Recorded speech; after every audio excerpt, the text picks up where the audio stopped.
Everybody to the Placer County LAFCO meeting for Wednesday, January 21st, 2026. I'd like to call the meeting to order, and please rise and follow me in the flag salute. I pledge allegiance to the flag of the United States of America and to the republic for which it stands, one nation, under God, indivisible, with liberty and justice for all. All right. Amy, can we please have a roll call? Commissioner DiMattei. Here. Commissioner Eklund. Here. Commissioner Friedman. Here. Commissioner Gustafson. Here. Commissioner Lohman. Here. Commissioner Rohan. Here. Alternate Commissioner Landon. Absent. Alternate Commissioner Spriggs. Here. Alternate Commissioner Wilson. Absent. Alternate Commissioner Youngblood. Here. And Chair Alpine. Here. Right. Thank you. That'll bring us to item 3, reports from staff, commissioner terms for 2026. Oh. Put that back on. Thank you. We wanted to give a report just on the commissioner terms here for 2026 to make sure everyone was aware of the seats that are expiring. I wanted to point out that the staff report lists the public member seat as expiring in May of 2026, while it's actually May of 2027. So thankfully, we only have to worry about the other seats that will be changing. So we have the special district member seat that's currently held by Commissioner Friedman will be expiring in May, as well as the city member seat that's currently held by Sean Lohman representing Colfax. And additionally, the alternate commissioner seat that's held by Commissioner Youngblood representing Loomis will expire as well. And because there's different processes for seating these members, we're going to initiate some of the initiate the nomination period here shortly for the special district member seat. It involves a formal nomination period followed by a mail-in ballot election among the 37 independent special districts. We'll need 19, which is the quorum of the 37, to participate for a valid election. And we should be able to get that hopefully done by May. The city selection committee fills the city member seats, and the city selection committee consists of the mayors of each city and town in Placer County.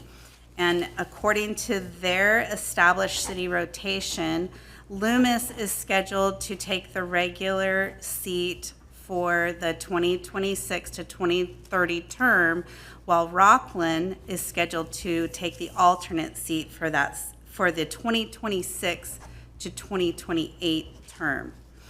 County representatives, there were no changes this year, and we just recommend that the commission receive and file this report. Unless there's any questions. I have a question. Yes. Sure. Mr. Chair. Amy, on the alternate, the current term is 22 to 26, 4-year term. Why is Rockland only scheduled 26 to 28, 2-year term? You know, I believe that was decided at the last city selection committee. If you look on page 10 of the agenda packet, it lists what they determined was the rotation at the last. So they did the alternates in 2-year increments throughout? Yes. Correct. Okay. Yes. Sorry that I missed how that worked. Okay. And you said the public one, will it go in 27? It will, Okay. yes. Okay. Any other questions for any commission? All right. Thank you very much. Thank you. That'll bring us to item 4, agenda changes in approval of the agenda. I'm going to make a proposal of striking the closed session Mike, unless if Michael thinks that we need it. Michael Walker?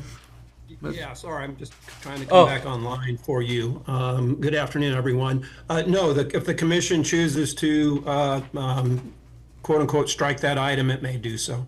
Okay, thank you I very have, much. I have no independent basis or reason to meet with with the commission in closed session on that issue. Thank you very much, Mr. Walker. So I'll make a motion to, we're going to update the agenda, remove item 8 and 9 from the agenda. And with that, can I get a motion to approve the agenda as amended? Second? All in favor? Aye. Aye. Opposed? Abstained? Motion carries unanimously. That moves us on to item 5, public comment. At this time, it's an opportunity for the public to speak to the commission on any subject within its jurisdiction that is not on today's agenda. Please limit your comments to 3 minutes. Items from the public will be considered without discussion by the commission and may be referred to staff. With that, I believe I have one card. Chief Gow. You sound surprised to see me. Good afternoon, Commission. I appreciate the time. Ian Gow, Chief of Placer Hills and Newcastle Fire Districts. This might be the last time you have to put up with me, so we're getting close. On your next agenda will be the opportunity for you to hear our application with Newcastle and Placer Hills. It's been a 3-year project. Our latest budgets show that Newcastle won't survive through the next fiscal year. I've already lost 1 employee due to pay and a lack of benefits. This merger will save Newcastle Fire District. It'll save the employees. We'll increase the level of service to paramedic, which is dramatic. We'll save lives with this effort. The budgets have been thoroughly vetted and reviewed by independent experts. The new district will be solvent. It will be solvent for many, many years, but it also buys us a lot of time to look at the bigger picture that we're all talking about together. So the only other thing to add, the fire district, Placer Hills, has just entered into a JOA agreement with Auburn City. We're now sharing command staff, engine company staff, and the battalion chiefs will be based in Auburn now, so we've kind of filled that gap between Meadow Vista and Newcastle with Auburn City. We're very pleased about that. That'll go live the last day of the month, just for time card issues. Our effort is fully supported by our elected boards. We have great public support. Our unions support it, and our staffs all support it. It hurts nobody. It's a good thing. And I'm grateful for all your guidance and support. And one more meeting, we'll get it done. Thank you. Thank you very much. Yes, sir.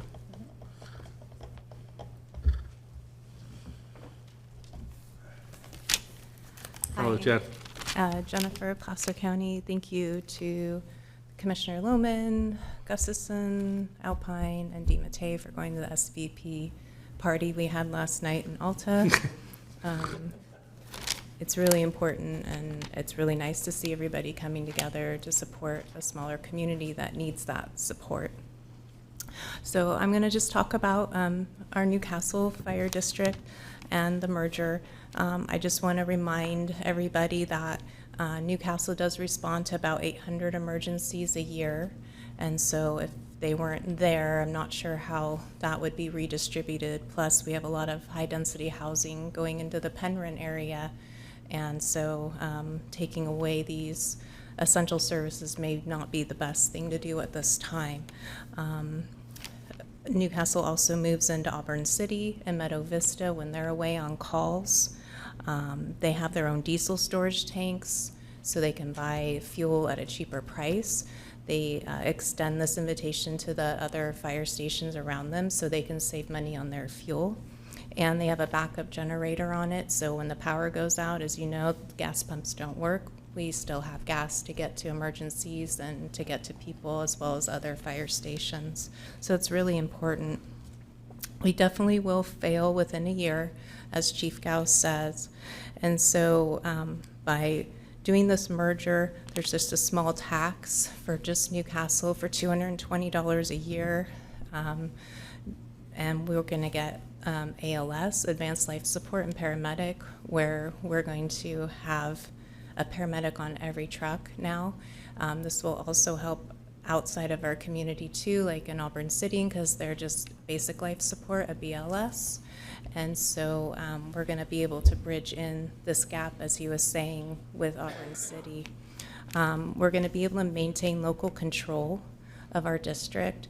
And as you see what's happening right now with Prop 50, we've kind of been put through a paper shredder, basically. And we'll be able to at least maintain control of how we are doing our fires and also helping people that are in distress and having health issues, needing to get to the hospital quickly. We will be in control of all that. We're going to have more buying power once this merger goes through, so we're going to be able to get more equipment, better equipment at cheaper prices and bulk prices.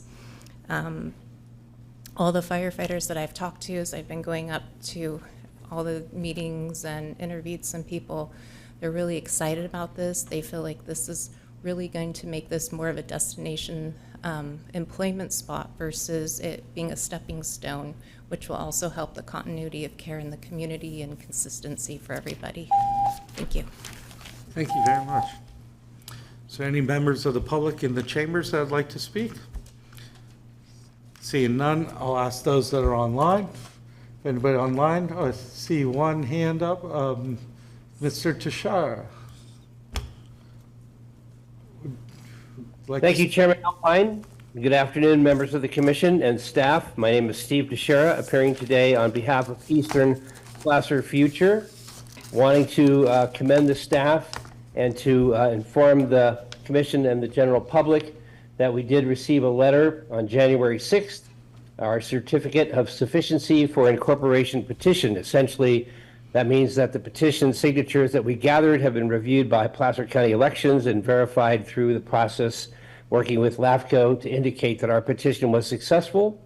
We submitted a draft of our incorporation application to staff on the 9th of January and appreciated the quick response we got from your interim executive officer, Ms. Sanchi, on the 12th of January, indicating the prior commitment of staff to review our draft application, to check it for consistency with the requirements, to note anything that we needed to add. Once we get that comment back from staff, we will prepare our final application for submittal, along with submittal of the $25,000 deposit that we are required to provide. So just wanted to thank the staff and to indicate that, not now but offline, if Ms. Sanchi could indicate to us what time frame the comments may come back in, that'd be much appreciated as we're updating our work plan for 2026. Thank you very much. Thank you very much, Steve. Any other member of the public online that would like to speak? Seeing none, I'll close public comment and move on to item 6, consent calendar. Bring it to the commission. Is there any questions from the commission on any of the items listed in the consent calendar? Questions? I have none. All right.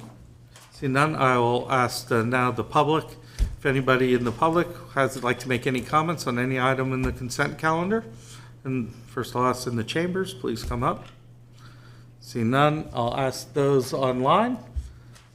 If anybody would like to make a comment on any item on the consent calendar. Seeing none, bring it back to the commission for action. Motion to approve as presented. All right. Second. All right, Commissioner Rohan and Commissioner Eklund, second. All in favor? Aye. Aye. Opposed? Abstain? Motion carries unanimously. Brings us to item 7, business items. 7, item 7A, mid-year budget and work plan update. Thank you, Chair and Commissioners. Welcome back, everyone. I hope everyone had a good holiday. We have prepared the mid-year status update for the 2025-2026 annual work plan and budget. The status update can be found in Exhibit A, You can see it's divided in both current and pending applications, as well as service reviews and administrative tasks. And the mid-year budget can be found in Exhibit B. I would like to draw your attention to page 22, where we're looking at pending and future applications. We have 2 new applications that have been listed. That would be item 7 and item 8, 2 future annexations for the city of Lincoln.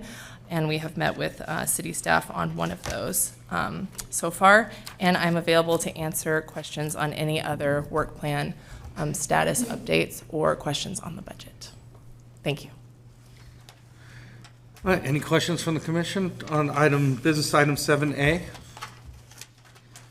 Seeing none, I'll ask those in the public and first in the chambers. Anybody from the public has any comments? Seeing none, I'll ask those that are online. Any comments? Item 7A, mid-year budget and work plan. Seeing none, I guess it's just a receive and file, correct? Yes. Business item B, update on the executive officer recruitment process and review of draft scope of services and agreement with Santa Cruz LAFCO. Thank you, Chair. This item provides an update on the executive officer recruitment process. At the December 10th LAFCO meeting, the commission directed staff to move forward with the recruitment, a consultant services contract with Santa Cruz LAFCO and the county, and not to exceed $10,500. And county HR has advised that Placer County will manage the contract process for the third-party executive recruitment, which is with Santa Cruz LAFCO. And as a result, staff provided county HR with the draft recruitment process scope of work that we've received from Santa Cruz LAFCO, which is included as an attachment. We're waiting for to hear back from Placer HR on the contract process and more detail there, but we wanted to provide the opportunity for your review of the draft scope of services. So this is an opportunity to review that. It's structured as a 12-week phase timeline, and it's organized into 5 phases. We would, be very open to your any feedback. We can take that back to Santa Cruz LAFCO. They have a meeting with their commission to and can revise and refine those any refinements that are needed. Their packet goes out, I believe, next week, and their meeting. I'm trying to pull that up. They had an email. Their meeting,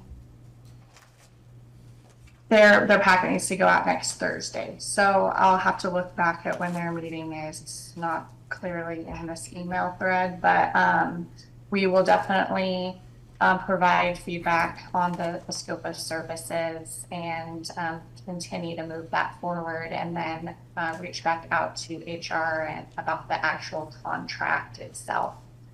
So available for any questions and discussion. Okay. All right, thank you. Bring it to the commission. Is there any questions on the report?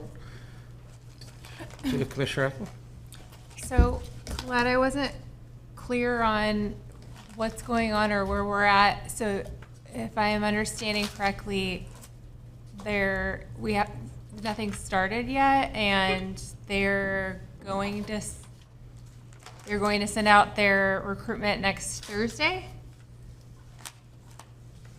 So as of right now, Santa Cruz LAFCO has developed the scope of work, which is included in the attachment, but to enter into a contract, we are waiting for Placer HR. They have advised that they would manage the third-party contract, and so we are waiting to have a draft agreement and to receive that. So we're still waiting on the contract before we can proceed. what was the last communication or timeline that they had provided? I can Did they give give an that? update on this because I checked with staff today. I assumed it might come up the way the report was written. Okay. HR staff has it with procurement. They expect completion by the end of this week to make the timeline for Santa Cruz LAFCO's meeting. Awesome. Okay. Thank you. Just have to ask. Yep. All right, any other questions, concerns, comments? All right, seeing none, I'll open up for the public comment. Anybody from the public would like to speak to this item? Seeing none in the chambers, those online, anybody would like to speak to this item? Seeing none, I'll close, and I believe this item is just receive and file, and it's an update, no action needs to be taken. Yep. So that moves us on to business item 7C, CALAFCO Special Corporate Business Meeting, voting delegate designation.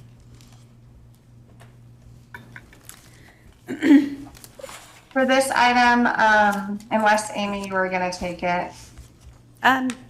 Either way, I can. Okay. Do you want me to? That's fine. I'll real quick. There's a corporate business meeting for CALAFCO scheduled.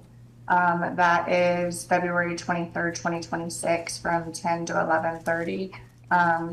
It's virtual, so that's really useful and helpful for all those that do not need to travel. So we recommend that Commissioner Eklund be designated as the voting delegate. You would be providing that information to CALAFCO by January 30th. And they do have a agenda for that meeting. And once the agenda packet goes out, we'll make sure that Commissioner Eklund has that.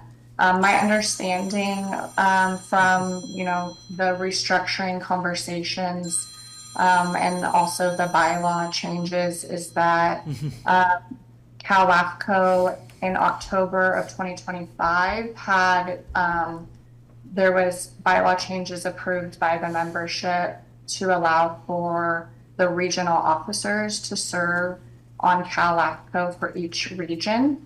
And the bylaw changes that are proposed, and this was planned, it was like a planned transition, but will remove the seat types for each region. So there currently for each CALAFCO region, there is a county, city, special district, and public seat. They want to remove those seat types and then allow executive officers to be able to serve on the CALAFCO board. And I think the overall reason for that is, overall challenges. They've been hearing from the overall membership that there needs to be a stronger board, and it's also sometimes really challenging to recruit board members and to get the interest and participation on the CALAFCO board. So providing a bit more flexibility by removing the seat types, and then also having the ability for executive officers, should there be lack of participation or challenges recruiting, and just having both commissioners participate as well as the practitioners, executive officers serving. There's a feeling that will really build capacity and interest in the CALAFCO board, and just build strength in the association. So that's my sense and understanding, but once the packet will come out, the full packet and staff reports, I'll make sure that that's passed along to Commissioner Eklund or whoever is determined to be the voting delegate today. All right, any questions? I want to appreciate the explanation on the bylaw changes, because I was going, okay, of course, we want Commissioner Eklund to, if she's willing to take that appointment, but because there was no background on what the bylaw changes were going to be, I was a little confused. So I thank you for answering that question. And I'd be happy, well, you have to take public comment. Yeah, I got to take any more questions, comments? All right, I'll ask the public, if anybody from the public would like to speak to this item. 7C. Seeing none in the chambers, anyone online?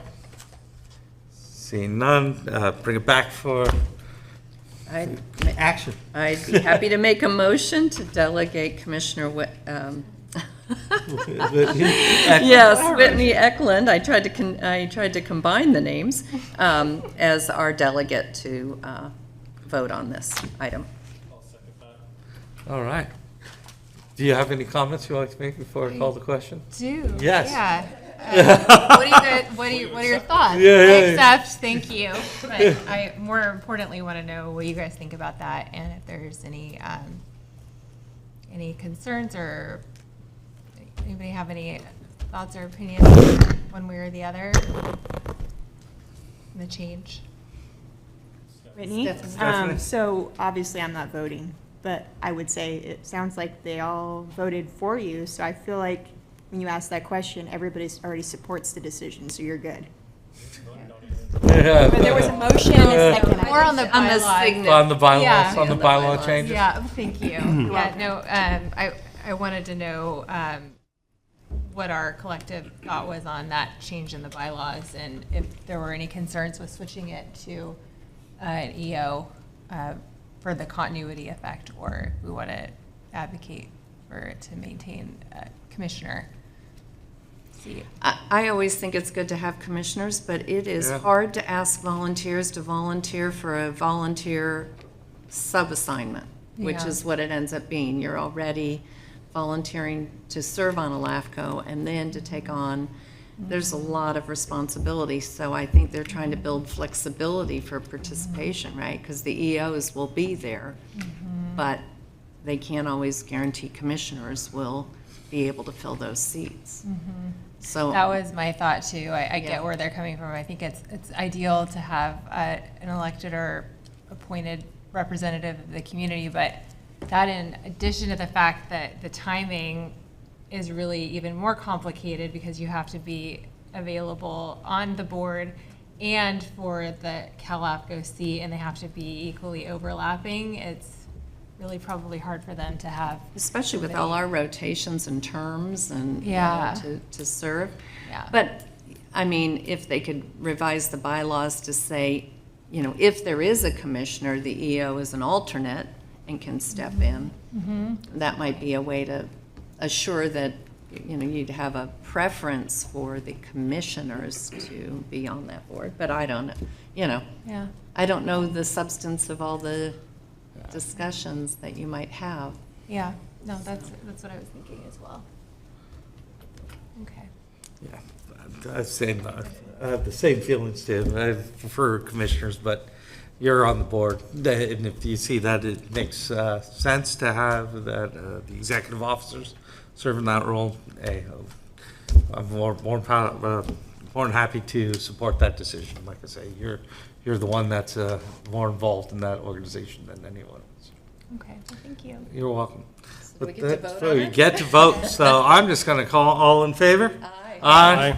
Opposed? Abstained? Motion carries unanimously, and that brings us to item 7D, Executive Officer Report. Yes, Yeah, thank you for being willing. You're welcome. Thank you. It's a lot of time. Okay. It's interesting. All right, yeah, I appreciate, the willingness to serve as our delegate on, for that meeting and participation on the CALAFCO board. Appreciate that. For the executive officers report, I don't really have anything else to add in addition to the mid-year work plan. That really is a comprehensive look at all of the current status of the service reviews and applications and administrative tasks. So if there's, again, any questions, I can speak to any of those, but I don't have anything to add beyond what was already presented. Okay, any questions, comments? None, any questions or comments from the public? Anybody online? All right, we're moving right along. Okay, with that, we'll receive and file. Thank you very much for the report.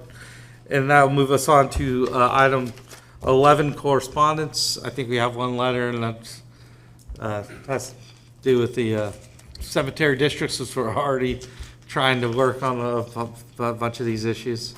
Any other comments on correspondence? Comments? Okay. That'll move us on to commissioner comments, item 11. Any comments from the commissioners? Happy New Year. Happy New Year. And get well, Susan. There she is doing her physical therapy while sitting there. I catch myself doing it with this song. So I do have one a report for the commission. I did reach out to some of the former board members of Suburban Pines as CSD. That has been a thorn that we always hear that hasn't met in many years and looking to be dissolved. I asked them if that is something that they would be, we're going to move forward with that process, and they seem to be okay with that. Communicate that with staff, and that'll be probably coming forward to the commission relatively soon to kind of put that one at rest. Talking to the community there, they seem to be all right and understand what that means. And and for the commission and to the public, the Suburban Pines CSD is just a small community service district outside of Colfax that just has approximately 11 fire hydrants, and they had a community service district to service those fire hydrants when it was created in the early 50s. So with that, can I get a motion to adjourn? Motion to adjourn? Motion to adjourn. Second? All right, all in favor? Aye. Well, this stands adjourned. Have a great evening, and see you in February.